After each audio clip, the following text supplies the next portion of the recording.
O el IGRA. Hola, pasa.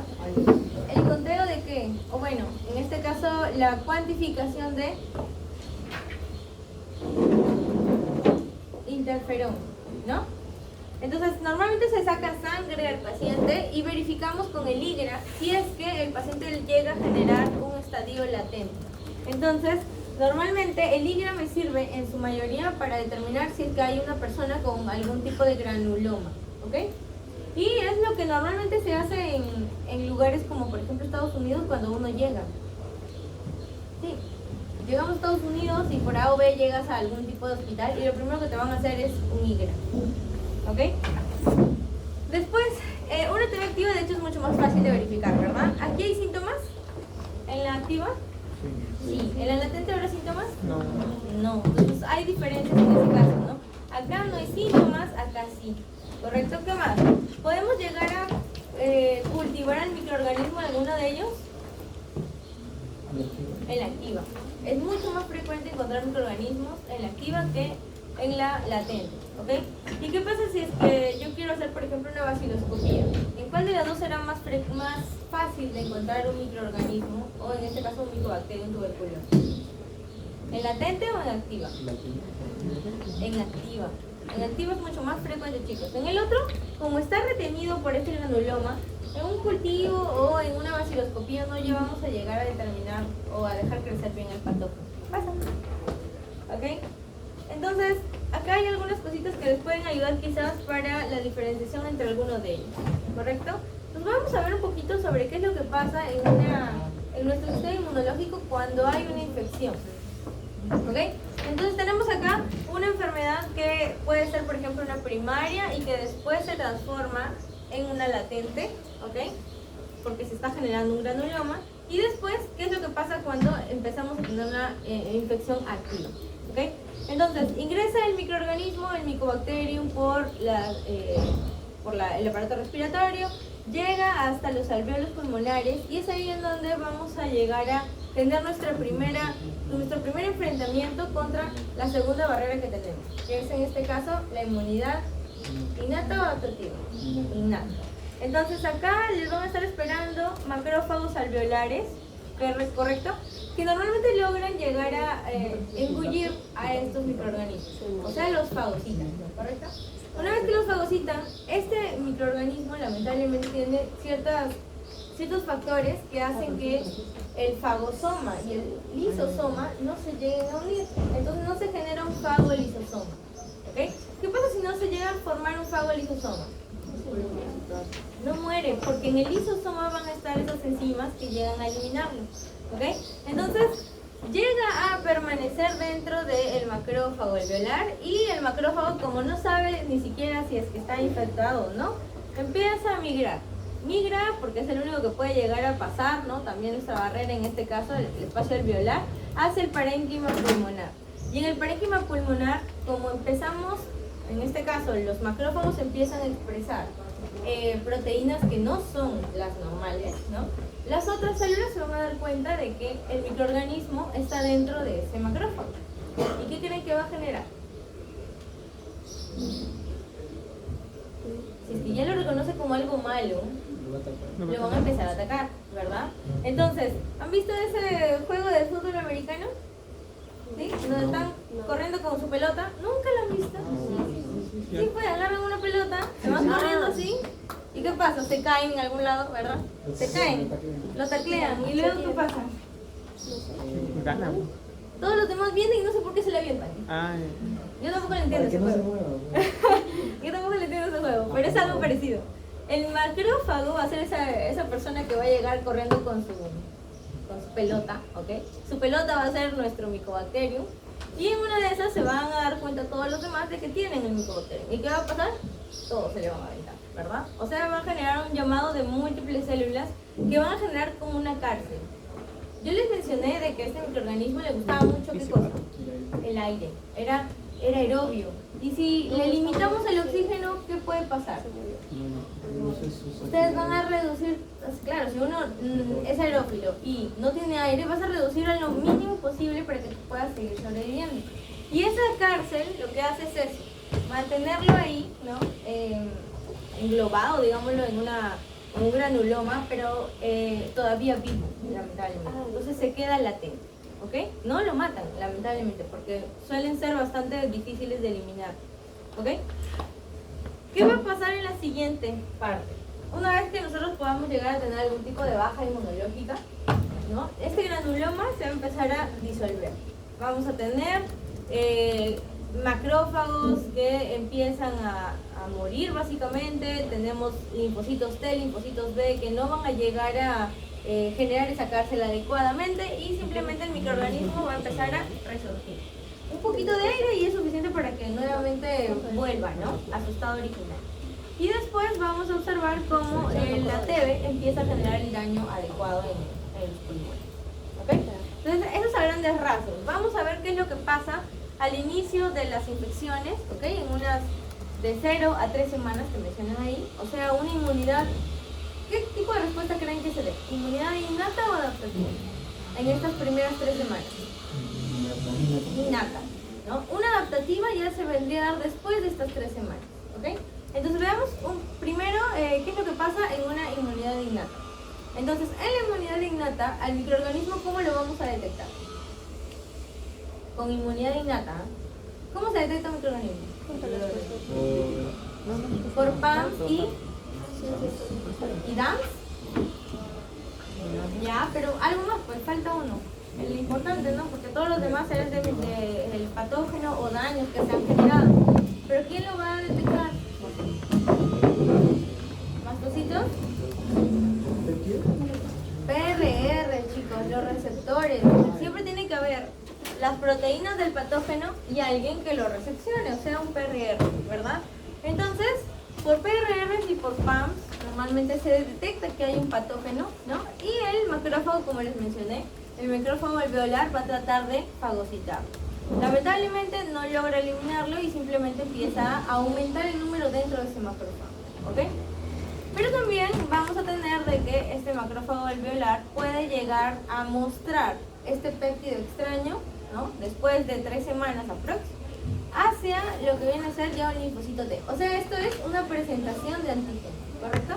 Entonces, si yo tengo a un microorganismo fagocitado, ¿qué tipo de antígeno es? ¿Intracelular o extracelular?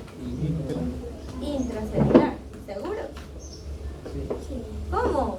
Yo lo estoy fagocitando. No, lo estoy fagocitando. Los extracelulares se fagocitan, chicas. Los intracelulares son virus, los que llegan a infectar directamente al macrófago y a vivir dentro de él de manera natural, ¿no? A este lo fagocitan, es distinto. Entonces, como es un extracelular, ¿correcto? ¿Qué SMH vamos a expresar? Extra. Pasa. ¿Tipo 2? Tipo 2. Muy bien, tipo 2. Entonces, un CMH de tipo 2, ¿a qué tipo de linfocito T va a activar? 2 para CD4, también llamados helpers. Muy bien, ¿ok? Y además de eso, los helpers, en este caso, lo que se va a activar normalmente son los TH1, o sea, los T helpers tipo 1, ¿ya? Estos tipo 1 los necesito porque van a empezar a producir interferones gamma que van a ayudar a diversos macrófagos a activarse de mejor manera para poder llegar a generar óxido nítrico, radicales libres que puedan llegar a eliminar el patógeno, ¿ok? Y también va a generar factor de necrosis tumoral y otras quimiosinas para alertar a nuestro organismo de que necesitamos el reclutamiento de un montón de células y generar, ¿qué cosa? El granuloma. Entonces, acá lo importante es interleucinas del tipo 12, interferón gamma, factor de necrosis tumoral, ¿ok? Y entre las células importantes, el macrófago, el TH1, ¿no? Y bueno, los macrófagos activados en este caso, ¿ok? Y esta es una representación de más o menos cómo se vería, ¿no? Acá tenemos, por ejemplo, un corte en el que se está observando el granuloma, ¿no? Células que normalmente suelen ser linfocitos B, linfocitos T, natural killer, ¿no? Células dendríticas, epiteliales, etcétera, todos acá generando una cárcel justamente al microorganismo que debe estar en medio, ¿ok? Entonces, acá en esta diapositiva ustedes van a encontrar las diferencias. No las vamos a ahondar más porque ya hemos estado hablando un poco de ellas, pero hay que recordar que en una activa siempre va a haber síntomas, ¿verdad? Siempre va a haber síntomas, vamos a poder detectarlo por una vaciloscopía, vamos a poder observar en una radiografía el daño de mejor manera. Incluso en una latente, a veces en una radiografía no se logra observar bien. Y es por eso que a veces simplemente no se detecta. ¿Ok? Ahora, en una activa, chicos, normalmente te mencionan de que la persona siempre va a estar enferma, ¿verdad? Y va a necesitar tratar. Pero en una latente no. En una latente puede ser cualquiera de nosotros, ¿verdad? Pero ustedes pueden ser contagiosos. No están llegando a eliminar ningún tipo de bacilo, entonces por ende tampoco nos llegan a infectar, ¿ok? Pero, otra cosita, ¿se necesita tratar o no? Sí. Si no tengo síntomas, ¿para qué, profe? Sí lo tratamos, ¿ok? Entonces, sí lo tratamos, ¿correcto? Ya. Y en esta imagen, chicos, de hecho es sacada de un review en el que te mencionan algunos estudios que se han hecho por dos tipos de autores. El primero es Lu y colaboradores y el otro es Zimmerman, y colaboradores. ¿Ok? ¿Qué han encontrado? Ellos quisieron comparar, ¿ok?, la tuberculosis latente con una tuberculosis activa. Vamos a ver qué es lo que primero encontró, no sé, pues Lu y colaboradores, ¿ok? Lu y colaboradores observó de que las inmunoglobulinas G eran súper importantes en una TB, ¿ok? Pero también observó de que en una tuberculosis latente las inmunoglobulinas G eran, dicen que venían como mejoradas, ¿ok?, porque llegaban a detectar al patógeno y a lograr eliminarlo posteriormente con la ayuda de macrófagos, ¿ok? Entonces eran efectivos básicamente. Pero en una tuberculosis activa, estas inmunoglobulinas G normalmente no llegaban a funcionar bien. Entonces no llegaban a generar una correcta protección contra el patógeno, ¿correcto? Y bueno, ahí tenemos justamente que el macrófago, a pesar de tener las inmunoglobulinas G activas, llegaba a generar la infección dentro y a multiplicar. Otro de los estudios fue generado por Zimmerman y sus amigos y sus colaboradores, ¿no? Y ellos observaron otra cosa. Ellos observaron de que en cambio también era útil las inmunoglobulinas del tipo A, ¿ok? Y que las inmunoglobulinas del tipo A, en este caso, eran muy neutralizantes para el Mycobacterium tuberculosis, pero solo en la etapa latente. Pero cuando llegaba a generarse una etapa activa, esa inmunoglobulina A no se llegaba a producir adecuadamente y en cambio teníamos un reemplazo por mucha más cantidad de inmunoglobulinas que lamentablemente no ayudaban en mucho y que en cambio lo llegaban a direccionar al patógeno para que lograra ingresar rápidamente a las células y a infectarlos. O sea, era totalmente al revés. Era como en el COVID, ¿se acuerdan? Que había anticuerpos no neutralizantes y que en cambio ayudaban a generar el ingreso rápido a una célula. Muy parecido encontraron en este tipo de TB activa, ¿ok?, con inmunoglobulinas G. Entonces, más diferencias, no se puede propagar en una infección latente, pero en una infección activa sí, ¿ok? Ahora, también vamos a tener acá otra tablita que quizás las utilicemos para justamente algunas preguntas de verdaderos o falsos. Doctor, una pregunta, ¿la TB suele ser bilateral o unilateral? ¿Cómo así? O sea, ¿afecta a ambos pulmones o a uno solo? Me parece que es uni. ¿Qué pulmón? ¿Derecho o izquierdo? Creo que derecho porque es más corto morfológicamente, ¿no? Bueno, te sé decir cuál es la zona más adecuada para la TB. Apical. Es la parte apical, pero no te sabría decir más cosas. Fácil sería derecho, porque como es más corto. Ok, gracias. Interesante, la voy a tomar. La voy a apuntar. Entonces sería pulmón derecho, zona apical, ¿verdad? Sí. Bueno, la zona apical porque ahí supuestamente hay mucha más cantidad de oxígeno, ¿no? Pero también sé de que normalmente una TB inicia en la parte basal, pero después logra migrar hacia la parte apical, ¿ok?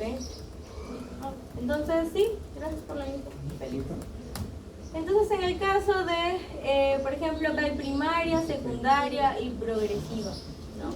En una primaria, acá te mencionan, afecta pulmones, ganglios linfáticos, ¿no? Que se genera un granuloma, se cicatriza normalmente. Y en la secundaria ya observamos de que puede llegar a generar una reactivación, ¿no? Acá sí encontramos lo que es una TB miliar. ¿Ok? Y en la progresiva es porque básicamente estamos viendo a personas inmunodeprimidas, inmunocomprometidas, generando la infección. ¿Ok? Ya. Sí. Miliar. Sí, también. O pulmonar también tenemos. Puede llegar a otros diversos lugares. Por ejemplo, podemos tener meningitis tuberculosa, ¿no? También. Y normalmente suele ser la forma más grave, ¿no? La miliar, la meningia. ¿Perdón? ¿Cómo así?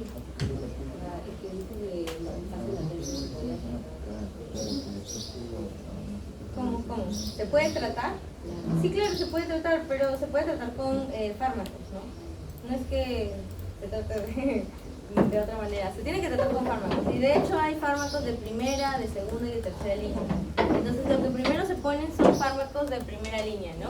Los grupos 1, por ejemplo, que son disoniazida, rifampicina, piracinamida, etambutol y rifabutina. Normalmente en una primera, en un primer tratamiento, lo que se dan son justamente esos 4, ¿no? Isoniazida, rifampicina, piracinamida y etambutol, ¿no? Pero a veces el patógeno llega a ser resistente a alguno de estos o incluso a varios. Entonces se tiene que llegar a generar otro tipo ¿cómo decirlo? De tratamiento, ¿ok? Que sea mucho más fuerte para el microorganismo. Entonces, en este primero, por ejemplo, en este primer tratamiento, se da en 2 fases. La primera se dice de que necesitas tomar este tipo de fármacos diariamente, ¿ok? Por 2 meses consecutivos. Entonces, ¿qué quiere decir? Que cada día tienes que tomarte una toma cada día, por ende son 60 tomas, ¿no? Y después, en una fase de consolidación, se tiene hasta 120 tomas o hasta 48 tomas, dependiendo de qué tanto vaya progresando mi paciente, ¿no? Entonces, esto ya lo van a ver ustedes básicamente en fármaco, ¿no? Solamente se les está mostrando más o menos cómo es el tratamiento, ¿ok? No, lo que sí puede venir es, por ejemplo, el fármaco más importante aquí, ¿no? El fármaco más importante debería ser la rifampicina, ¿no? Entonces, miren, ¿qué pasa cuando uno dice acá, miren, bactericida, intracelular y extracelular, ¿no? Bactericida, y por acá te dice bacteriostático. ¿Saben la diferencia? ¿No? Entre bactericida y bacteriostático. No permite que no se replique y el otro elimina. Exacto, pero no los mata. En una bactericida, en cambio, sí llegamos a eliminar el patógeno, pero en el otro solamente llegamos a controlar su crecimiento. O sea, puede estar ahí todavía, ¿no? Y de hecho, pues hay algunos que llegan a activarse o a trabajar de mejor manera en un pH ácido, ¿no? Entonces, por eso es de que en algunos casos también se les brinda algún tipo de fármaco que ayude justamente a este pH, ¿no? Entonces, acá te menciono más o menos cuáles son las prevenciones de resistencia. Tenemos bastante resistencia a isoniazida, a rifampicina y normalmente tenemos baja a piracinamida, ¿no? ¿Ok? Entonces, hasta ahí nos vamos a quedar con TB. Vamos a la siguiente. Hoy día nos toca hablar de todas las enterobacterias.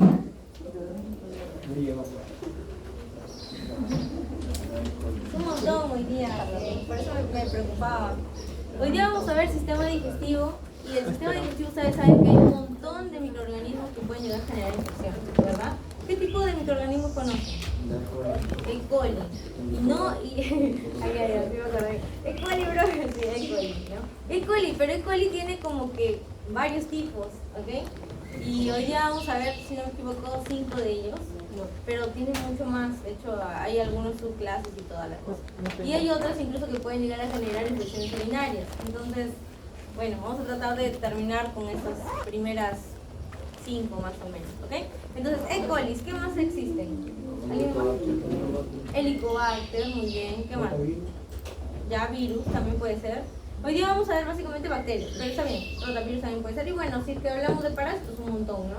Pero en bacterias también tenemos a salmonelas, a shigella, ¿no? A campylobacter, tenemos a vibrio. ¿Saben cuál es el vibrio? Un microorganismo que genera algo. ¿Nada? ¿Nunca he escuchado lo de vibrio? ¿Vibrio cólera? ¿Ahora ya? Ah, el cólera, ¿no? Tuvimos un brote bastante fuerte en los 90. No, vibrio cólera, no. Es una bacteria. Hoy día lo vas a conocer, ¿ya? Entonces, vamos a tratar de ver todos esos microorganismos hoy, ¿ya? Algunos, hoy día, para que más o menos vayan enfocando en qué es lo que voy a tomar en el examen, es las toxinas y los factores de violencia que tienen cada uno, ¿ok? Entonces, vamos a empezar rapidito. El microbioma ya no lo voy a mencionar porque ya lo hemos mencionado varias veces, ¿no? Hemos dicho cómo es que se llega a generar el cambio, de acuerdo a qué factor, ¿verdad? Pero también tenemos que mencionar de que ya ha habido algunos estudios en el que te mencionan de que los bifidobacterium normalmente suelen ser bacterias que están bastante asociadas con personas que, por ejemplo, son obesas o son naturalmente delgadas. Los que son obesos se dice de que tienen muy bajita cantidad de bifidobacterium, mientras que los que son naturalmente delgados suelen tener una cantidad un poquito equilibrada de lo que viene a ser un bifidobacterium.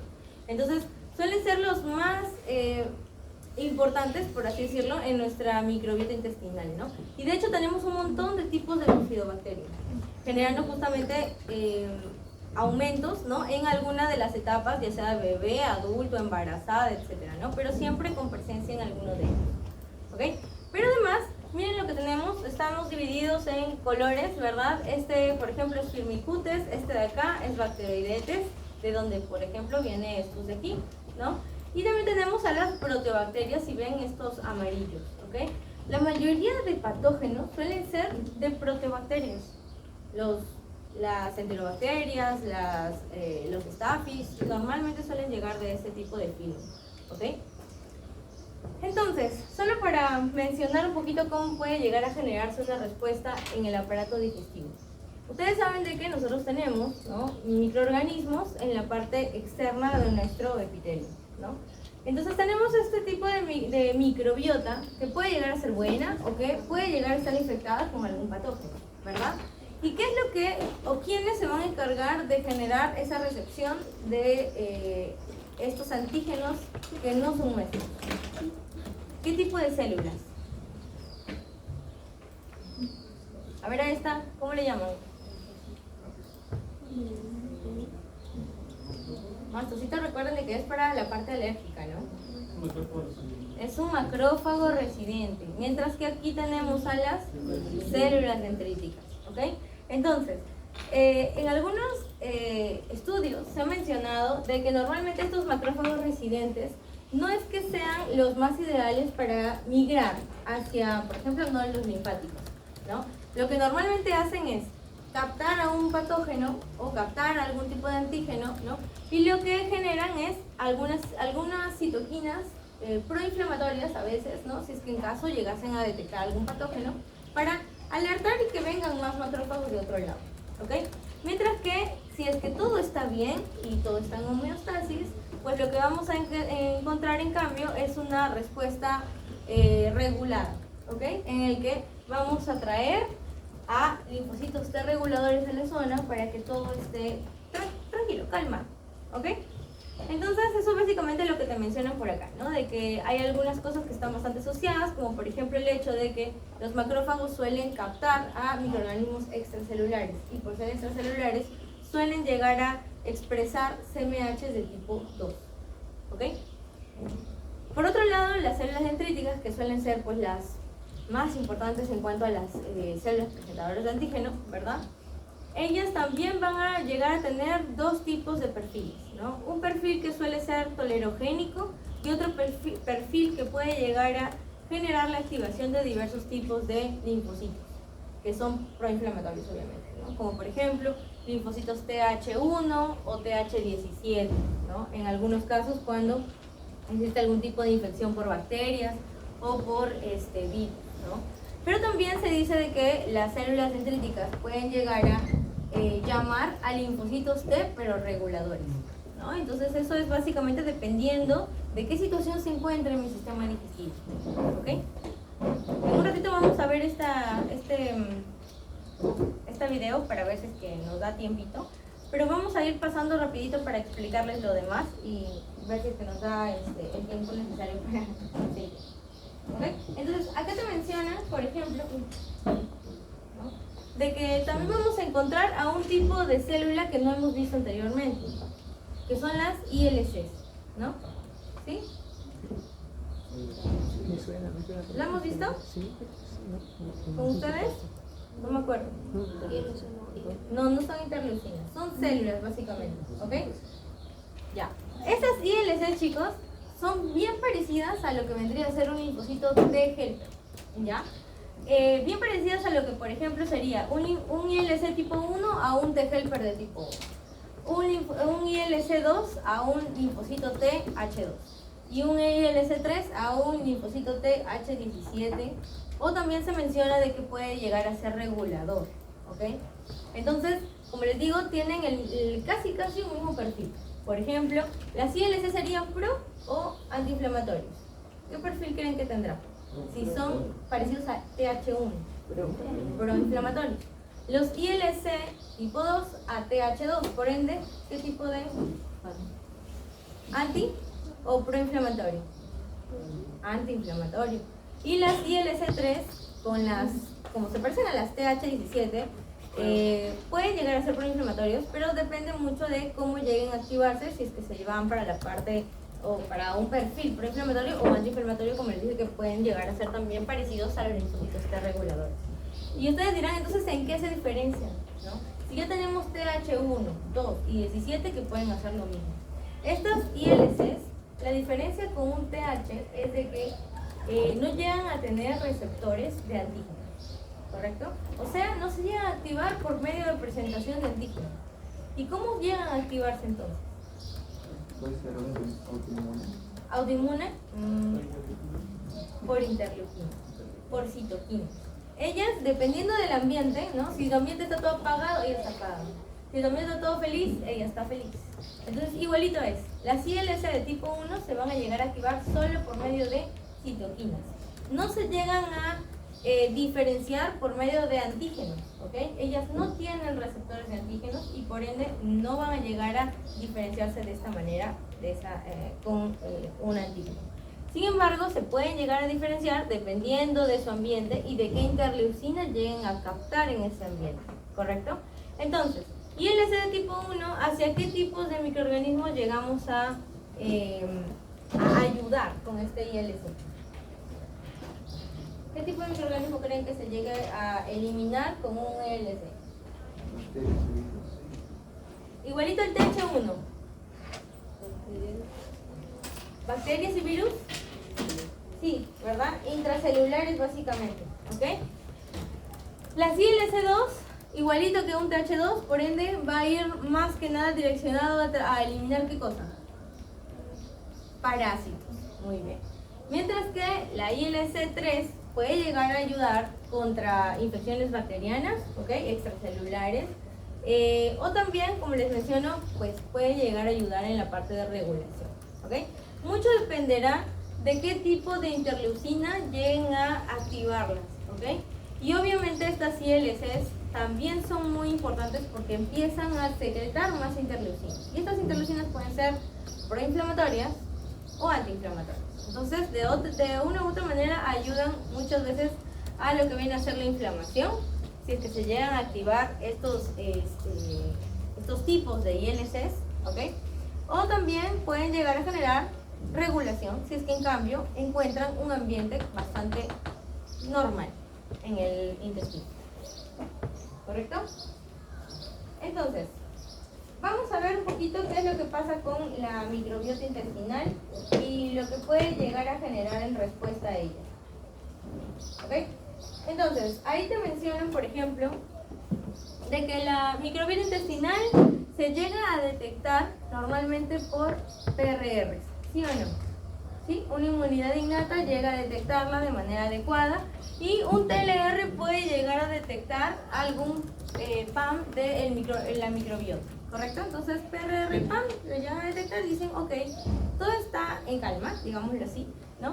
Y vamos a encontrar de que después el TLR, no sé si se acuerdan de todo el flujo que vimos en una de las infecciones bacterianas anteriores, ¿no? Los TLR suelen llegar a activar también lo que es ¿no? El MID88. Este MID88 genera de que se empiecen a activar varias situaciones acá dentro de la célula, pero a la vez también a secretar otro tipo de ayudas, básicamente, como por ejemplo defensinas, ¿no? O también lectinas. Y estas defensinas y lectinas, que son secretadas básicamente por nuestras células, ¿no? Pueden lograr ayudar a controlar a algunos microorganismos malos, ¿ok? A la vez también la microbiota se menciona de que puede llegar a generar de que nuestras células epiteliales intestinales se generen una activación y una restitución de el epitelio, básicamente, si es que existiese algún tipo de infección por alguna bacteria extra, ¿ok? Entonces, no solamente se regula por medio de la microbiota, sino también vamos a tener una regulación además en el epitelio, ¿ok? Entonces nos ayuda bastante, no solo para crear ciertos tipos de no sé, enzimas, de ayudas, ¿no? Como por ejemplo las defensinas o las lectinas, sino también para este tipo de mejora en el epitelio, ¿ok? Entonces, vamos a ver ahora sí qué tipo de patógenos pueden llegar a ingresar a nuestras células. Y recordando siempre de que hay una microbiota intestinal. Entonces, el patógeno primero va a necesitar quitarle el sitio, por así decirlo, a nuestra microbiota, ¿correcto? Imagínense ustedes, son todas nuestra microbiota, y los espacios vacíos vienen a ser, no sé, microbiota que ha sido eliminada o que ha empezado a disminuir en cantidad, y por eso tenemos espacios en blanco, en donde cualquier patógeno puede lograr sentarse y generar el daño, ¿ok? Entonces veamos un poquito qué patógenos logran ingresar y generar ese daño. Tenemos a todas las E. coli que mencionaban hace rato, ¿verdad? Tenemos a la S, SI, SH, todos tienen un nombre específico. Por ejemplo, E. coli enterotoxigénica, esta es la tóxica, ¿verdad? E. coli enteropatógena, E. coli enteroinvasiva, E. coli enterohemorrágica y enteroagregativa. Entonces miren, son 2, 4, 5 que vamos a ver ahora. También incluso hay una enterodifusa, ¿no? Que es bastante parecida a una de estas que vamos a ver, ¿no? Pero no las vamos a nombrar aquí. De hecho, en su seminario es donde ustedes van a ampliar esta información. Y se supone que el seminario es para eso, para ampliarlo. Lamentablemente en seminario, yo he visto, porque yo tengo algunas secciones en seminario, no les importa. O sea, llegan y están haciendo otra cosa, o llegan y me dicen, profesora, ya expuse, ¿me puedo ir? Ya, te puedes ir. Pero después no digas que no se profundizó en la información de las E. coli, porque en el seminario ustedes van a hablar de todas las E. coli, ¿ok? Entonces, en estas E. coli, chicos, hay bastantes diferencias en cuanto a la sintomatología. ¿Qué es lo que genera una infección estomacal? Diarrea, ¿no? Ese es el principal síntoma, básicamente. Entonces, vamos a tener diarreas acuosas y también disenterías. ¿Diferencia entre las dos? En una hay presencia de sangre. ¿Algo más? ¿Alguna presencia extra? Sangre y moco, ¿verdad? En la acuosa, en cambio, es básicamente líquida, ¿ok? Entonces, vamos a ver que hay algunas E. coli que sí generan disenterías, como la enteroinvasiva, ¿no? Como también la de acá, la enterohemorrágica, que puede llegar a generar colitis hemorrágica, ¿no?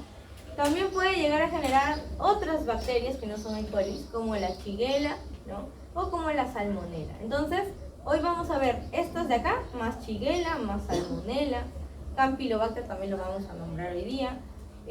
Hay otras más, como por ejemplo la Yersinia enterocolítica, que también puede llegar a generar disentería. Y todas las demás, hasta acá, generan diarreas acuosas. Aquí está el Vibrio cholera, ¿ok? Hoy día vamos a ver de que el Vibrio cholera genera una diarrea bastante parecida al agua de arroz.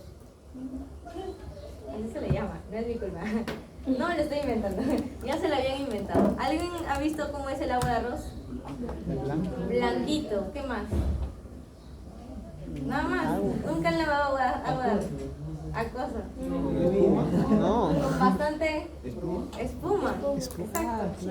Entonces, se le dice que es una diarrea parecida a agua de arroz, porque es blanquecina, tiene mucha espuma, ¿no? Y también viene con ciertos granitos blancos.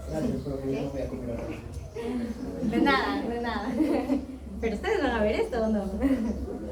Entonces, esa es la diarrea que normalmente llega a generar vibrio cólera, ¿ya? Obviamente la gente se puede llegar a deshidratar mucho y a morir por ello. No. Otro de los patógenos es Clostridium difficile. Clostridium llegamos a tenerlos todos. Todos tenemos Clostridium en nuestra microbiota normal. Pero ¿qué pasa? Que cuando, por ejemplo, disminuimos cantidad de microbiota buena, es donde esta mala, que es la Clostridium difficile, incrementa. ¿Cómo puedo yo generar que mi microbiota cambie de manera artificial? Tomando ¿Cómo puedo cambiar mi microbiota buena?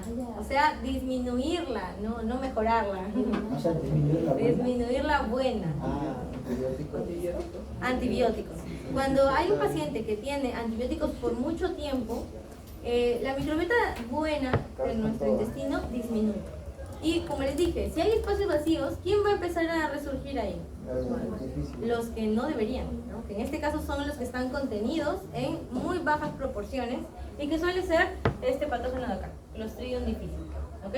Entonces, este Clostridium difficile tiene ciertas toxinas, ¿correcto? Que logran generar también una colitis en este caso, ¿ok? Luego, pues también tenemos virus, tenemos... A ver, este patógeno, parásito, ay sí, no, ahí sí, claro, hagan orgulloso su profe de parásito. ¿Quién lleva parásito? ¿Con quién? ¿Con el profe Segovia? Aquí, ya. ¿Y el otro? Ah, pero no me saben decir cuántos núcleos tiene. Porque hay otro. Ah, y eso es lo que les quiero mencionar. En el examen, chicos, yo no quiero que me pongan E.coli, porque ustedes se confunden y me ponen Entamoeba coli. ¿Entamoeba coli es una bacteria? Sí, no. Es un parásito. Entamoeba coli es un parásito. La que vamos a ver acá arriba, ¿cuál es? Escherichia coli, ¿ok? Y se confunden muchísimo, le ponen parásito en bacteria, o sea, ¿qué es eso? No, y todavía me ponen ahí, Entamoeba coli enterotoxigénica. O sea, ya se imaginarán qué es lo que tengo que leer, ¿no? Entonces, vamos a ver todos estos mecanismos, como les menciono. Hay algunas que tienen la habilidad de solamente quedarse en la parte superficial de la célula. Hay otras que tienen la habilidad de ingresar a la célula y encima pasar de célula en célula, así como si estuvieran saltando en trampolín, ¿no? Otras van a llegar a tener toxinas que nos pueden generar daño y otras tienen todo eso a la vez. Entonces hoy día vamos a ver todas las que se puedan, ¿ya? Pero solo para hablar un poquito de esta familia grande de lo que vienen a ser las enterobacterias, ¿ok? La mayoría de ellas, ¿qué tipo de gram creen que puede ser? Negativas. Gram negativa es la mayoría, ¿ok? Entonces, estas gram negativas llegan a tener algo interesante, que normalmente suele ser los lipopolisacáridos, los LPS, ¿ok? En las LPS ustedes van a encontrar esta conformación. Un polisacárido tipo O, un núcleo de polisacárido, que es normalmente un antígeno, y el lípido A. ¿Qué dice acá? Endotoxina. ¿Por qué creen que es endotoxina? Normalmente se está perteneciendo a la pared de este microorganismo, ¿sí o no? No se está secretando, ¿o sí? No. Las exotoxinas suelen ser las que se secretan y las que se pueden llegar a cambiar hacia una exotoxina, chicos. Si yo le pongo calor a esa exotoxina, cambia, ¿verdad? Y se transforma ¿en qué? ¿En una? Es parecido a toxina A, toxoide, un toxoide. Pero las endotoxinas normalmente no llegan a generar eso, ¿ok? Entonces, ¿Qué es lo que va a pasar? Que aquí en la pared vamos a encontrar justamente este lipopolisacárido, ¿ya? En este lipopolisacárido vamos a tener polisacárido de tipo O, ¿ok? Este polisacárido de tipo O es uno de los importantes porque de esta manera nosotros podemos saber si es una enterobacteria o no, ¿ok? O se le dice a el antígeno somático, ¿ok?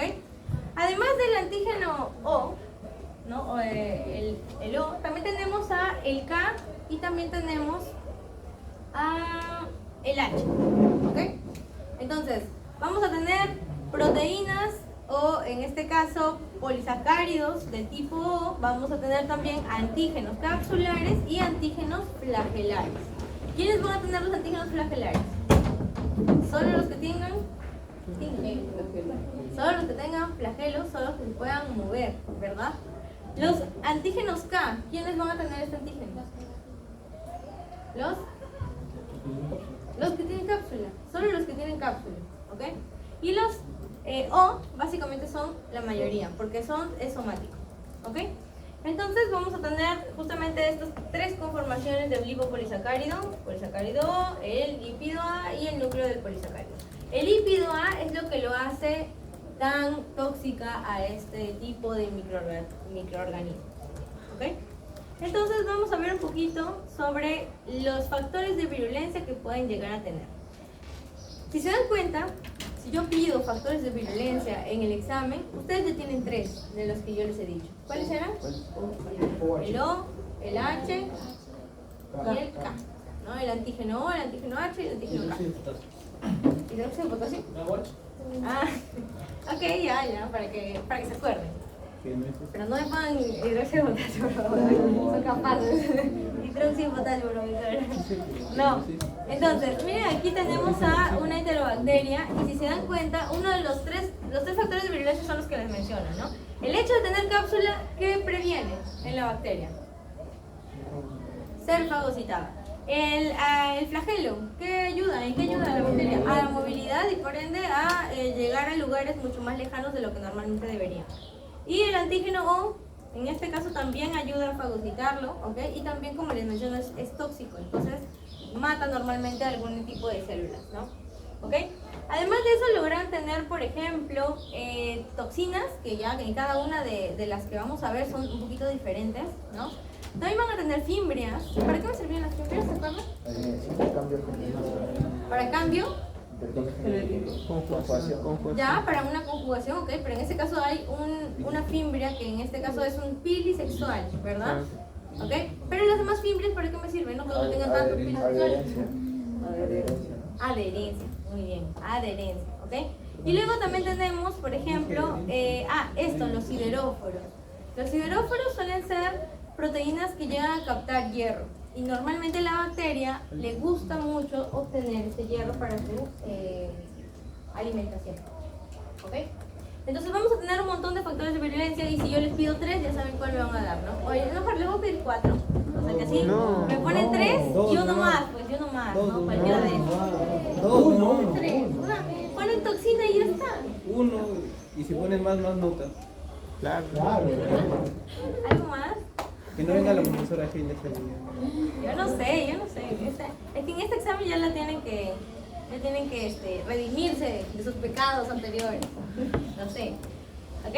Entonces, te menciono por ahí de que hay algunas enfermedades que llegan a ser bastante frecuentes, ¿no? Básicamente la mayoría suelen ser en niños, la mayoría de veces, ¿ok? Pero también vamos a tenerlas en infecciones nosocomiales que deben haber visto la semana pasada en práctica, ¿verdad? Era una de las cuantas enfermedades, ¿verdad? ¿Cuál es la primera? La más frecuente. ¿De qué, profesor? Enfermedad nosocomial. Neumonía, o sea, infecciones respiratorias. ¿Le sigue? Urinario. Tracto urinario. ¿Y le siguen? ¿Ah, sí? ¿Y dónde quedó las quirúrgicas? Es que no, pues tienen que revisarlo, ¿ok? Entonces, vamos a ver de que acá la mayoría de veces este tipo de bacterias, ¿ok? Suelen ser infecciones endógenas, ¿correcto?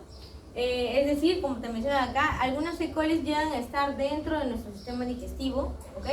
pero por ahí y que pueden llegar a estar compartiendo algún tipo de factor de virulencia. Recuerden de que las bacterias son muy promiscuas, ¿no? No como ustedes que son monógamos, ¿verdad? Pero las bacterias suelen ser, creo, ¿no? Pero la mayoría de bacterias les gusta prestar mucho su material genético, ¿ya? Y esta es una reproducción parasexual, ya ustedes ya saben, ¿verdad? Entonces, por medio de pilis logran de repente pasar un tipo de plásmido que tenga algún tipo de resistencia o por ahí algún tipo de toxina, ¿ok? Entonces, como les menciono, hoy día vamos a ver las 2, 4, 5. La otra la vamos a ver posteriormente, que es una EPEC, ¿no? Perdón, una UT, ¿no? Una infección del tracto urinario. ¿Okay? Es una E. coli que justamente llega a causar con infección del tracto urinario. También la vamos a ver, creo que la próxima semana. Entonces, vamos a empezar por esta primera E. coli. Y rapidito lo vamos a ir pasando, ¿ok? E. coli enteropatógena, ¿correcto? O también llamada EPEC, o también la van a encontrar incluso como ESEP o algo así. Siempre le cambian el curso de estas letras, pero al fin y al cabo es la misma, ¿no? Entonces, enteropatógena. ¿Qué es lo que vamos a ver con esta enteropatógena? Esta enteropatógena dice, no tiene toxina. ¿Y cómo llega a generar el daño? Este microorganismo le gusta llegar a adherirse en la superficie de las células, o en este caso de los enterocitos, ¿ok? Entonces, para que se adhiera, ¿qué necesitas? Primero, que existan fimbrias. Segundo, que exista una adhesina, ¿verdad? En este caso su adhesina viene a ser la intimina, ¿ok? Entonces aquí está su patita, ¿no? Su patita, su zapatito, ¿verdad? Pero tiene que haber, obviamente, un receptor para que la intimina se pueda llegar a adherir. Si no, esa intimina no llega a generar la adherencia del microorganismo, ¿ok? Lamentablemente el enterocito no llega a tener este tipo de receptor, pero la bacteria es más inteligente. ¿Qué hace? No tienes, no sé pues, no tienes receptor que llegue a utilizar para anclarme, ok, yo me voy a crear uno. Y esa bacteria llega a ingresar por medio de un pili, ¿ok? De en este caso un pili del sistema de secreción de tipo 3, llega a ingresar a esa proteína que en este caso es la TIR, ¿ok? TIR. Este TIR, al ser ingresado por la bacteria, ¿correcto? Este TIR llega a ser expresado en la parte superficial del enterocito. Y ahí es cuando ya tienes un receptor para tu intimina. ¿Se entiende? ¿Otra vez? Ya. Otra vez. ¿Esta bacteria llega a tener un receptor para poder anclarse? No, ¿correcto? Como no tiene un receptor, esa bacteria va a crear su receptor, ¿ok? Entonces, ¿cómo lo va a crear? Ingresando el receptor por medio de un sistema de secreción de tipo 3, ¿correcto? Ahí está. Entonces va a ingresar a esa proteína llamada TIR. Ese TIR es el que va a ser utilizado para el anclaje de la bacteria, ¿ok? Entonces, ingresa el TIR va a generar una expresión en la parte superficial de la bacteria y ya tienes receptor para que la bacteria se llegue a anclar. ¿Correcto? ¿Hasta ahí? ¿Todo bien? ¿Sí? Ya. Entonces, ¿qué es lo que pasa después? La bacteria va a empezar a generar adhesión, ¿ok? Con la ayuda obviamente de estos TIR, en la parte superficial, generando borramiento de este tipo de microvellosidades, ¿correcto? Entonces, ¿qué significa borramiento? Simplemente va a empezar a dañar a las microvellosidades, y si no tenemos microvellosidades, ¿vamos a lograr generar recepción de nutrientes? No, ¿ok? No vamos a poder llegar a recepcionar nutrientes, y en cambio esta célula lamentablemente empieza a morir, ¿ok? Se genera una activación de la apoptosis en esa célula y simplemente observamos que hay liberación de electrolitos, ¿ok? Por eso es de que, ¿qué tipo de diarrea creen que se genere? Acuosa, ¿ok?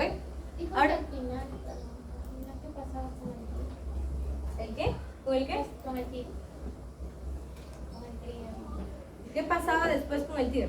Ya. El TIR lo que hace, aparte de generar obviamente el anclaje, ¿verdad? Es que como es una proteína externa a esa célula, toda cosa externa puede llegar a dañar a el enterocito, ¿ok? Entonces el TIR va a ser reconocido, ¿no? Y va a generar que se empiece a generar una apoptosis en la célula. La célula muere, dañamos a la célula y también empezamos a tener liberación de agua y de electrolitos. Pues reproducir es lo que ocasiona la apoptosis. Sí, llega a generar un daño dentro de la célula y a generar que se dé la apoptosis, ¿no? ¿No era que se expresaba para ser receptor? ¿Perdón? O sea, el tío al ingresar no se expresa para poder hacer receptor. También. Lo que pasa es que no solamente, o sea, en el proceso de generar esta expresión, ¿ok? De receptor, obviamente va a pasar por varios organelas de la célula, ¿verdad? Entonces en el paso de estas organelas las va a ir dañando. Y como se genera una recepción de algo extraño, esa célula va a entrar en apoptosis, ¿ok? Pero obviamente no inmediatamente, sino que va a servir primero para el anclaje y luego va a servir después para también empezar a dañarla, ¿no? Entonces mira lo que se genera en este caso. La célula empieza a unirse en la superficie de ese telocito, ¿verdad? Y se va a empezar a generar como tipo bucles, ¿no? Bucles con la ayuda de los pilis que tiene, o sea, se van a empezar como que a agarrar todos fuertes, ¿no? Para adherirse justamente en la parte superficial. ¿Esta bacteria ingresa o no ingresa? ¿Dónde la ves? Afuera. En la superficie, no ingresa a la célula, ¿ok? No ingresa, ¿correcto? Entonces, aquí solamente lo que vemos es que su método para el daño básicamente es el ingreso de ese receptor, ¿correcto? Obviamente el receptor en todo el proceso de que se expresa puede llegar a dañar a la misma célula, pero además las células de la E. coli llegan a adherirse en la superficie y a generar estos borramientos de los microfilamentos. ¿Ok? Esa es la enteropatógena. Vamos con la siguiente E. coli, la enterotoxigénica. Acá, ¿qué se les viene a la mente cuando digo enterotoxigénica? La tóxica, ¿verdad? No le digan. La tóxica, ok. La enterotoxigénica, o el tóxico también puede ser, ¿no? El tóxico. La enterotoxigénica, chicos, también llamada la ETEC, ¿no? En este caso vamos a ver de que esta ingresa lo que viene a ser las toxinas, ¿ok? Ingresan toxinas por medio de la enterotoxigénica. Entonces, ¿qué tipo de toxinas va a tener? Dos tipos. Una toxina termolábil y una toxina termoestable. ¿Se acuerdan de cómo era el proceso de la toxina de la semana pasada? ¿Sí? ¿Cuál era la subunidad catalizadora? La A. ¿No? Aquí también vamos a tener una subunidad catalizadora, que suele ser la A. ¿Ok? Sí. Entonces vamos a ver qué es lo que tenemos, ¿correcto? Tenemos entonces toxina termolábil y toxina termoestable. Aquí está la E. coli enterotoxigénica. De hecho, para poder lograr generar estas toxinas de manera adecuada, también se tiene que ayudar a adherir al epitelio, ¿correcto? Pero esa no es que se va a adherir y va a empezar a formar amiguitos al costado, no. Va a empezar a adherirse, pero también va a empezar a producir toxinas.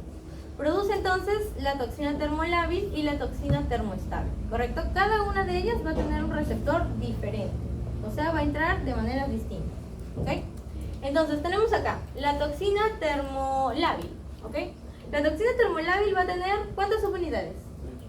3, 2 que son subunidades B y una que es una subunidad A, ¿ok? Entonces con la subunidad B, ¿qué vamos a tener aquí? Va a ayudar, obviamente, en la adherencia a su receptor, ¿correcto? Una vez que se recepciona esta toxina, la toxina ingresa por medio de una vesícula, y recordamos más o menos cómo es. Y esta se parece mucho a una de las toxinas que vimos la anterior vez. Por medio del aparato de Golgi se va a ayudar a separar. ¿Cuál se separa? La subunidad que es la catalizadora, ¿ok? ¿Cuál es esa subunidad de las dos? La A. Entonces la A va a generar la misma situación que vimos anteriormente cuando dañaba, por ejemplo, el factor de elongación tipo 2 o a la proteína G, ¿se acuerdan? Que era una ribosilación, ¿ok? Entonces, esa subunidad A se va a adherir, esta vez va a generar un daño en la adenililciclasa. ¿Ok? Entonces, al generar el daño aquí, nuevamente es como si le pusieras un candadito y ya no me funciona esta denilciclasa, ¿no? ¿Qué vamos a tener? Una cantidad bastante excesiva de AMP cíclico dentro de la célula, ¿correcto? Este AMP cíclico puede dañar a la proteína quinasa A y esta proteína quinasa A va a generar el daño a una proteína que se llama la CFTR, que su nombre es bien largo, ahorita se lo digo si quieren, ¿no? Pero ¿qué es lo que pasa aquí? Que vamos a empezar a dañar la eliminación de cloro y también vamos a dañar posteriormente la eliminación de sodio. Entonces, si nosotros empezamos a liberar cloro y sodio, ¿qué pasa con la célula? Se deshidrata. Si se deshidrata, estamos botando todos nuestros electrolitos, la diarrea, ¿cómo va a ser? Normalmente suele ser acuosa, ¿ya? Entonces ahí tenemos la parte acuosa. ¿Qué pasa después con la otra toxina? La otra toxina llega a generar la misma situación, solamente que en otro camino, ¿ok? En otro camino. Esta toxina termoestable se va a adherir a la guanililciclasa y va a ingresar y a generar el daño, en este caso, a la GTP, ¿no? La GTP llega a ser dañada y por ende también empezamos a dañar a la proteína ciclasa, que hace lo mismo. Bloqueamos lo que viene a ser la recepción de cloro y en cambio empezamos a liberar este tipo de moléculas, ¿no? De cloro, de sodio, y tenemos obviamente esa diarrea que les mencioné. ¿Ok? Entonces se genera una secreción bastante fuerte de fluidos, ¿correcto? Por medio de solamente toxinas, ¿correcto? Entonces, aquí la bacteria llega a ingresar o no llega a ingresar. ¿Cuál es su principal método de eliminación de la célula? A ver, ¿cómo la daña?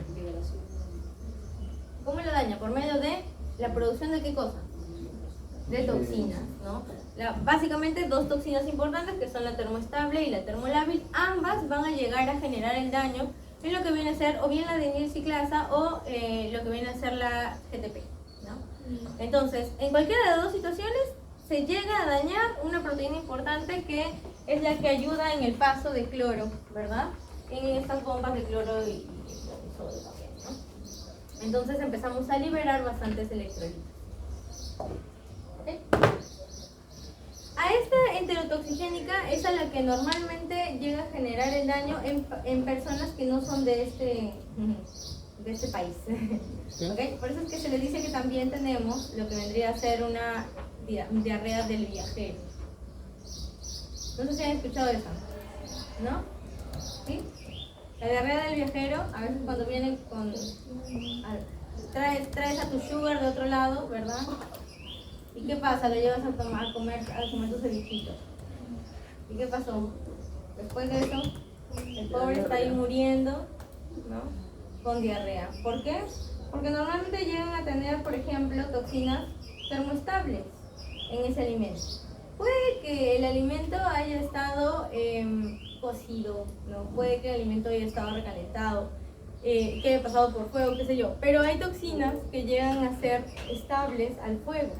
Entonces estas son más difíciles de eliminar todavía y pueden generar este tipo de daño, ¿ok? Entonces es una diarrea secretora. ¿Okay? ¿Cómo normalmente llegamos a generar la contaminación por la C. coli? ¿De qué manera? Con alimentos, ok, por ejemplo, alimentos contaminados, ¿verdad? Alimentos que por ahí no estén bien cocidos, es cierto, pero también, ¿qué cosa? Manipulación, ¿ok? Puede que haya una persona que esté enferma y que sea el manipulador de alimentos y que esa sea la persona que está, no sé, preparando tu menú, ¿no? Y en eso en la tarde te da de todo, pues, ¿no? Y ya no vienes a clase. Veamos la otra, miren, la otra está más hardcore, ¿no? La enteroagregativa. Dios mío, auxilio. Ya, vamos a ver esta enteroagregativa.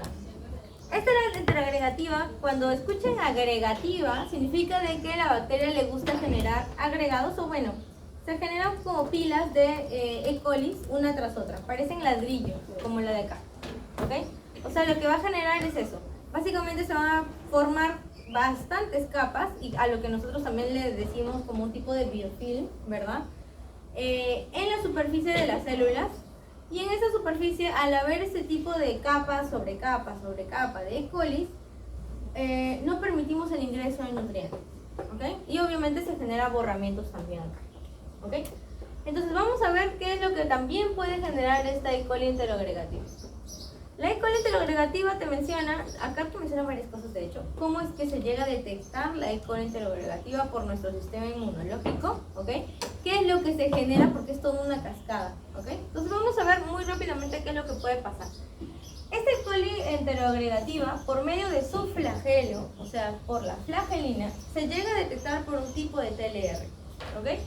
El TLR5 normalmente lo detecta y empezamos a activar, en este caso, ciertos factores, como por ejemplo el factor nuclear kappa beta, o también llamado NF-kappa beta, ¿no? También se puede llegar a activar los MAPK, ¿verdad? Y todos estos, ¿para qué? Al llegar a activarse cualquiera de ellos, se produce un montón de citoquinas proinflamatorias.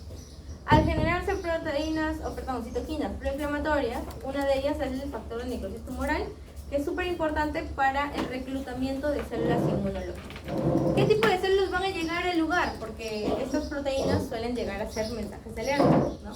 Significa, necesito refuerzos. ¿A quiénes van a empezar a llamar? A los neutrófilos.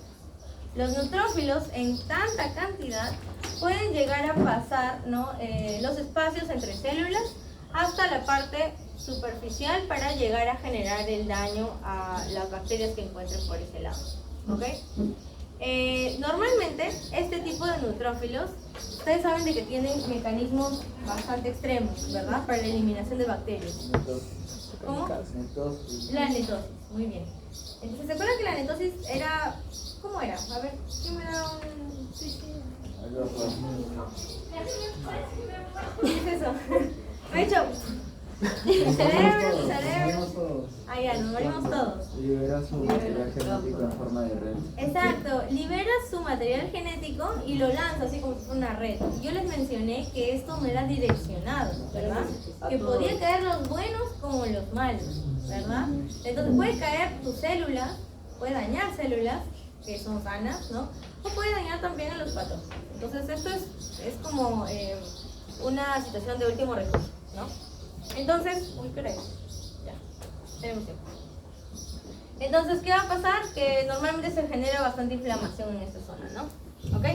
Podemos dañar células, de hecho sí, ¿no? Y también, como les menciono, el reclutamiento de células normalmente genera de que haya un montón de este tipo de neutrófilos y no necesariamente la cantidad básica que se necesita solamente para la eliminación, ¿ok? ¿Qué más genera este tipo de E. coli enterogregativa? Tiene una toxina. También tiene toxinas, ¿ok? Entonces ya estamos viendo primero de que puede llegar a adherirse, ¿no? Adherirse como si fueran bloques generando biofilm, ¿sí? Ya, la adherencia entonces está, aquí la tenemos, ¿no? ¿Qué más puede llegar a generar? Puede llegar a generar una toxina, y ahorita vamos a ver cuáles son, ¿ok? Tenemos, por ejemplo, enterotoxinas y toxinas hemolicinas de E. coli, ¿ok? Entonces, tenemos, en este caso, las toxinas termolábiles. Por el momento no se sabe muy bien cómo se trabajan en este caso, pero las toxinas termoestables sí vamos a ver qué es lo que llega a generar en la célula, ¿ok? ¿Dónde vamos a llegar a encontrarla? Aquí, ¿ok? Tenemos esta toxina va a llegar a adherirse, ¿no? A la GC y va a empezar a generar el daño en la proteína quinasa A, tal y cual lo que vimos anteriormente. ¿Se acuerdan de esta proteína quinasa A? La misma situación. Esta toxina llega a generar el daño en esa misma proteína. ¿Y qué pasaba cuando se dañaba esta proteína quinasa A? Liberación de electrolitos, ¿verdad? Se empiezan a liberar cloro, sodio, muy bien. Entonces, llegamos a tener un desbalance en este caso de electrolitos en la parte interna de la célula y externa. Y ustedes saben de que tiene que haber un cierto equilibrio para que la célula todavía siga viviendo, ¿verdad? Lamentablemente, cuando se daña este tipo de proteínas, la proteína quinasa A, no logramos tener este equilibrio y simplemente la célula puede llegar a morir, ¿okay? Liberando obviamente bastante fluido, ¿okay? Entonces, ¿qué es lo que vamos ¿Qué tipo de diarreas? Es que estamos viendo la eliminación de sodio, de cloro, ¿no? De fluidos. ¿Qué tipo de diarrea? Acuosa. ¿Ok? Entonces, todo esto era básicamente para saber cómo es que detectábamos y qué es lo que solicitábamos como refuerzos, ¿verdad? Para la eliminación del patógeno. Y también para mencionarles de que habían dos factores importantes que genera esta bacteria para el daño en los enterocitos. ¿Ok? Entonces vamos a tener una diarrea acuosa. Vamos con la otra, la enterohemorrágica. Ya vimos a la enteroagregativa, a la enterotoxigénica y a la enteropatógena. Vamos ahora con la enterohemorrágica. Aquí, ¿qué tipo de diarrea vamos a tener? Disentería, muy bien, disentería, ¿ok? Aquí lo que se conoce de la enterohemorrágica es por generar el síndrome urémico hemorrágico. O sea que también puede llegar a dañar la parte, en este caso, los vasos sanguíneos, lo que viene a ser la toxina de este microorganismo, de la enterohemorrágica, ¿ok? Es una toxina llamada chiga o toxina parecida a chiga, así se le llama, ¿ya? De hecho, esta toxina parecida a chiga se le da su nombre porque la encontraron también en otra bacteria. Toxina chiga. ¿A qué se les viene a la mente cuando digo chiga? Shigella. Entonces, esta toxina se parece mucho a la toxina que tiene la shigella, ¿ok? ¿Y qué es lo que genera esta toxina chiga? La toxina chiga va a ingresar, ¿ok?, al enterocito, pero va a ir directamente hacia lo que vienen a ser los vasos sanguíneos. ¿Y qué va a generar aquí? Esa toxina puede llegar a dañar a las células que justamente están en los capilares, ¿ok? También puede llegar a dañar a los eritrocitos por si acaso. Pero vamos a ver qué es lo que pasa en una célula endotelial de estos vasos sanguíneos. La toxina Shiga llega a ingresar por medio de vesículas, ¿no? Ya sabemos de que también esta toxina Shiga tiene subunidades, tal y cual lo que hemos visto anteriormente, ¿ok? Subunidad A y subunidad B también. ¿La catalítica cuál es? La A, siempre, ¿ok? Entonces, para que se genere el daño de esta toxina, tiene que separarse, ¿ok? Va a ingresar a lo que viene a ser el retículo endoplasmático, en donde logran generar esta ruptura y a liberar solamente la subunidad catalítica, o sea, la A. Esta subunidad catalítica va a ir directamente a dañar la síntesis de proteínas, ¿ya? Al dañar la síntesis de proteínas, hablábamos anteriormente de que sin proteínas la célula se muere, ¿verdad? Y como se muere, se genera daño en la parte endotelial. Si se genera daño en la parte endotelial de los capilares, ¿quiénes son los primeros en llegar?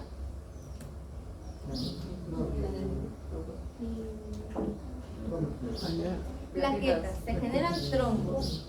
Se generan trombos, pero se llama a las plaquetas, ¿ok?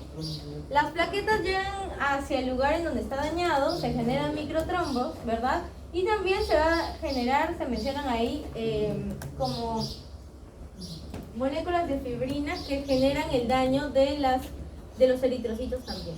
Por eso es de que normalmente se observa en este tipo de infección un síndrome urémico hemorrágico. ¿Ok? Entonces vamos a tener acá síndrome urémico hemolítico, o también en este caso trombocitopenia, anemia hemolítica, ¿no? Todo eso a causa de lo que vendría a ser la toxina Chi. ¿Ok? ¿Qué más? ¿Qué más? Allá. Acá también tenemos a otra, la verotoxina, ¿no? Que en este caso te mencionan que es la que se une a lo que es el glicolípido GB3, que vendría a ser la de acá, ¿verdad? Pero la otra va a llegar a generar justamente el daño dentro de las células, ¿ok? ¿Qué más te mencionan aquí? De que esta célula también puede llegar a anclarse al intestino grueso y generar nuevamente borramientos en su microvellosidad, ¿correcto? A este tipo de E. coli, la enterohemorrágica, se busca mucho en alimentos. ¿En qué tipo de alimentos? En los que, por ejemplo, consumimos en Navidad y en pavo. Pavo y pollo. No, panetón no. En carnes, ¿ya? Entonces, en las carnes, y básicamente en qué lugares en específico. La mayoría de veces las suelen encontrar en las menudencias, ¿ok? Entonces, cualquier tipo de pavito o de pollito que se esté vendiendo de manera adecuada, no los que venden en el mercado que lo matan y así te lo dan, ¿verdad? Eso no tiene nada de calidad, ¿verdad?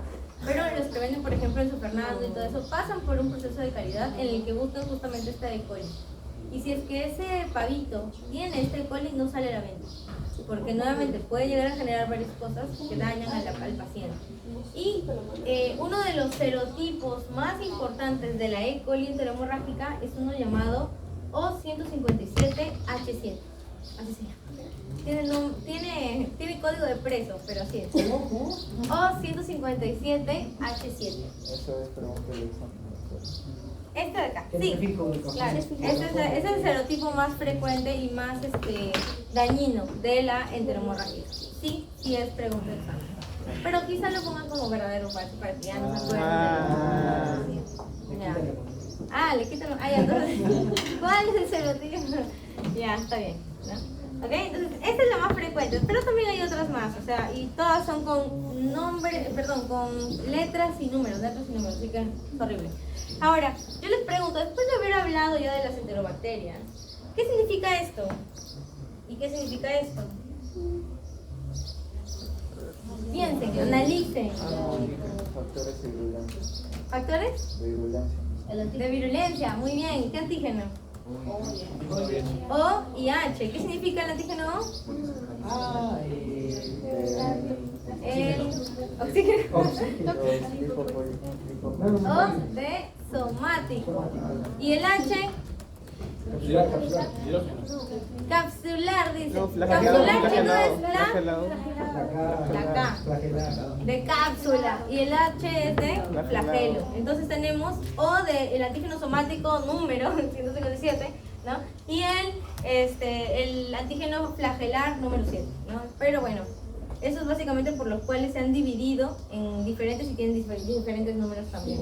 Es como lo que hablábamos con la hemaglutinina y la neuraminidasa, que tenían diferentes números. Ya, estos también tienen porque, bueno, los antígenos son distintos, ¿no? Los importantes son el somático, el capsular y el flagelar, ¿no? Si no se tiene uno de ellos, pues simplemente, de repente es muy general, no se utiliza para la clasificación de serotipos. ¿Ok? Finalmente la enteroinvasiva. Creo, ¿no? Sí, ya. Entonces, ¿qué vamos a ver en esta enteroinvasiva? Aquí te mencionan, se va a unir al intestino grueso. Entonces, ¿qué vamos a observar aquí? Tenemos a la célula en la parte del intestino grueso, ¿verdad? Y también en ese lado vamos a tener lo que vienen a ser células M, ¿ok? Esta enteroinvasiva, ¿ingresará o no en la célula? Dice invasiva, entonces sí, ¿ok? ¿Cómo va a ingresar esta célula? No puede ingresar directamente por medio de la célula, ¿ok? Sino que va a llegar a utilizar una célula de daño que es la célula M, ¿ok? Y este proceso de pasaje por la célula M se le llama transitosis, ¿ok? Es como si simplemente llegaran a pasar así como un columpio, ¿no? Pero no se va a quedar ahí, ¿ok? ¿Por qué? Porque esta célula M solamente le va a permitir el paso. Pero ¿quién la va a estar esperando abajo? No tenía la idea de que la iban a dejar libre, sino que ¿quién va a estar esperando por este tipo de patógenos cerca? Los macrófagos, ¿no? Entonces los macrófagos van a tratar de engullirla, la van a fagocitar, ¿correcto? Pero este tipo de patógeno llega a tener también factores de virulencia que le permiten el escape de esa célula, ¿ok? O sea, que no necesariamente se va a quedar en el macrófago para eliminarla, sino que va a lograr evadir a este macrófago, ¿no? Porque llega a activar ciertas caspasas que inducen a la muerte de ese macrófago. Al inducir la muerte, simplemente la E. coli puede llegar a escapar de ese fagosoma y a salir de ese macrófago, ¿ok? Una vez que sale, como ya está dentro, ¿no?, de este tipo de lugar, ¿no?, ya no está en la parte, en el lumen básicamente, sino ya ingresó, ¿no? Aquí ya va a empezar a tratar de ingresar a la misma célula. Y pues se dice que por acá sí tiene los receptores necesarios para poder adherirse. Acá arriba no los tenía, ¿ok? Por eso es de que ella no va a entrar por la puerta principal, sino se va a ir por la puerta de atrás, ¿ok? Entonces va a tratar de ingresar como sea. Aquí vamos a ver de que sí hay los receptores para que sus fibras con sus adhesinas se logren adherir, ¿no? Y lo van a poder llegar a englobar hasta fagocitarlo prácticamente, ¿no? Pero eso es lo que quiere esa bacteria, que la ingresen, ¿no? Que la ingresen, ¿para qué? Porque aquí adentro, nuevamente, como tiene ciertos factores que le permiten evadir, ¿no? Que se genere una eliminación de allá adentro, simplemente va a generar el escape. Una vez que se escapa, aquí se puede llegar a generar la reproducción de esa célula, ¿ok? Pero también se dice de que esta E. coli interinvasiva logra saltar de célula en célula. ¿Cómo logra saltar de célula en célula? No, la transitosis se da solamente de células M, o sea, del lumen hacia la parte interna, ¿no? Por las células M, ¿ok? ¿Cómo llega a movilizarse este tipo de E. coli? Este tipo de E. coli dicen que se va a poner, o sea, ¿cómo decirlo? Se va a revestir de actina, ¿ok? O sea, va a tratar de recomponer todas las proteínas que se encuentran en esa célula hasta utilizar la actina que tiene la célula. Y se la va a poner como si fuera una colita, ¿ok? Entonces, con esta actina, este tipo de bacteria sí tiene como un propulsor. Entonces, la va a lograr propulsar de una célula a otra directamente, para que ya no se genere la invasión de nuevo, ingrese por la M y luego llegar a tratar de ingresar a la otra célula. No, esta vez su ingreso a las células aledañas va a ser básicamente por la ayuda de las colas de actina que se pegan, ¿ok? Entonces esta célula invade ayudada por esas colas de actina. ¿Cómo se genera el paso de una célula a otra? Si es que uno pasa de un lado a otro, se genera un daño, ¿sí o no? Al generar un daño, ¿qué vamos a tener? Inflamación, necrosis y ulceración. Al tener úlceras, ¿qué tipo de diarrea vamos a tener? Disenterías, ¿verdad? Muy bien, moco y sangre en heces, ¿correcto? Entonces, nuevamente, ¿qué tipo de mecanismo tiene? Para el ingreso no puede llegar a ingresar por la parte superficial. Sus receptores están en la parte basal de la célula y por ende ellos van a tratar de ingresar por transitosis, ¿no? Hasta la parte interna del intestino grueso. Entonces, ahí nos va a estar esperando los macrófagos, que no necesariamente la eliminan, ¿verdad? Logran evadirlo y en cambio pueden llegar a ingresar por medio de los receptores en la parte basal de esa célula, ¿no? Una vez ingresa esa célula, ahí dentro se puede reproducir y también puede llegar a pasar de célula a otra, colonizando más células, ¿verdad? Utilizando las colas de actina para su invasión. Entonces las colas de actina son como los cometas, ¿no? ¿Han visto los cometas con sus colitas? Ya, esas colitas son los propulsores que van a llegar a ayudar a pasar de una célula a la otra, ¿ok? Y recuerden de esto, chicos, porque estas colas de actina también las vamos a ver en otra bacteria más que tenemos en un ratito. Hasta aquí ya vi que hicieron apoptosis, así que vamos a darles un minuto de silencio. Revisen. Pero si lo revisan de nuevo, o sea, si lo repasan, ¿creen que lo puedan llegar a recordar? Sí, ¿verdad? Ya, muy bien. A ver, revisen. Con tal que me pongan un resumen con lo importante, todo bien. ¿De cada día? ¿No? Yo no les voy a pedir nombres de todos estos, pues no sean malos, ¿no? Yo no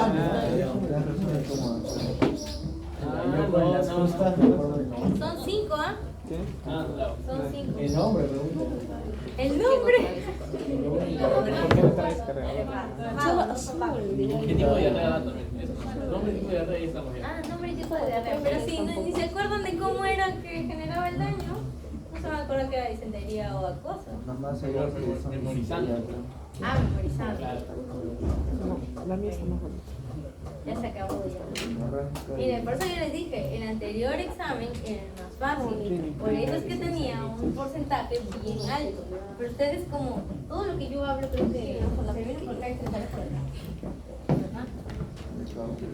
Ah, recién se da cuenta. Voy a poner este ya porque creo que están que se queman acá. Nosotros necesito esto, puedes hacer. Mira. Sexto video, perdón. ¿Cuál era tu nombre? ¿Era José?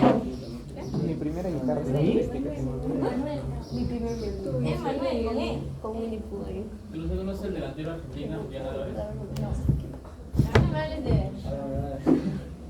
A mí no me hables de fútbol. Yo soy perdida en el fútbol. Estoy como ustedes en inglés.